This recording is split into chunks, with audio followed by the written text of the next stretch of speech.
আপনি মুখ দেখা থাকবো না আপনি ছবি তুলতেছেন না পুজোর মধ্যে মাথা দিতেছেন বুঝতেছি না পার্কে আইলে আমি নষ্ট ভাই বড়ন হয়েছে আমার সামনের ক্যামেরাটা নষ্ট বুঝছেন পার্কের যে সিনারি আমি ছবি তুলতে পারি না আমার একটা ছবি তুলে দেন তো ভাই আমি তো ছবি তোলা এক্সপার্ট হ্যাঁ একটু তুলে দেন ভাই প্লিজ ভাই ভাই এই দিক থেকে তুলেন ঠিক আছে পোস্টটা এই পোস্ট চলবো আপনার কি আমার খালি ছবি তোলার দরকার আমি ছবি তুলে দেব এই পাশে আহেন ঠিক আছে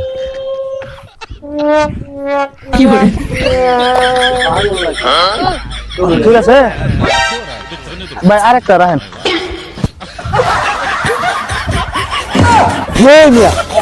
আপনি মুখ দেখা থাকবো না আপনি তো ছবি তুলতেছেন না পুজোর মধ্যে মাথা দিতেছেন বুঝতেছি না আপনার মুখ আমি তো মুখ দেখা দেন মোবাইল দেন বাল পুতির মধ্যে খেলাম আছে তুলা হবেন না কইবেন ওইটা